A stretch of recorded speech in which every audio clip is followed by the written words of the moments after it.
এক দশকেরও বেশি সময় ধরে চলা যুদ্ধের মধ্যেই বেঁচে থাকার লড়াই করছে ইয়েমেনের বাসিন্দারা। তীব্র শ্রম সংকটে ভুগছে দেশটি। জীবিকার সন্ধানে শহরে এসে ভিড় করছে লাখ লাখ মানুষ। রাজধানী সানার সড়কে কাজের সন্ধানে ঘুরছে শ্রমিকরা। মাসের পর মাস কাজ না পেয়ে কোনো রকমের দিন কাটছে তাদের। পরিবারের ভরণ পোষণ অসম্ভব হয়ে উঠেছে অনেক দিনমজুরের। নির্মাণ ও পরিষেবার মতো গুরুত্বপূর্ণ খাতগুলোর কাজ কমে গেছে বহুগুণ। এছাড়া মধ্যপ্রাচ্যের চলমান সংকটে বেড়েছে নিত্যপণ্য সহ সব জিনিসের দাম।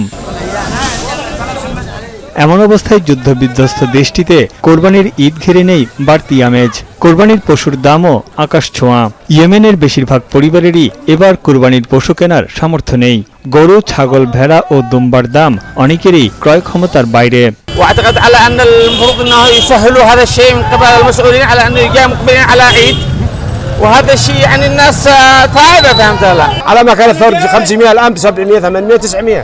فالاسعار رغم ان يعني الوضع يعني يختلف. তারপরও রাজধানী সানা সহ ইয়েমেনের বিভিন্ন শহরের বাজারগুলোতে জমে উঠেছে পশুর হাট। বিক্রেতারা বলছেন, এবার স্থানীয় পশুপালন বাড়ায় হাটে গরু ও ভেড়ার সরবরাহ গত বছরের তুলনায় বেশি। তবে অতিরিক্ত দামের কারণে বেচাকেনা নেই খুব একটা। تواجد الابقار والاغنام يعني موجوده افضل من السنه الاولى، والتربيه وبعد هذا السنه اكثر من الاول سنه. ক্রেতারা জানান, গত বছর যে ছাগলের দাম ছিল 90,000 ইয়েমেনি রিয়াল, এবার সেটির দাম 1,30,000 থেকে 1.5 লাখ রিয়াল। এক বছরের ব্যবধানে এক একটি গরুর দামও বেড়েছে 30 থেকে 40%। তানভীর জানি, এখন বিশ্ব।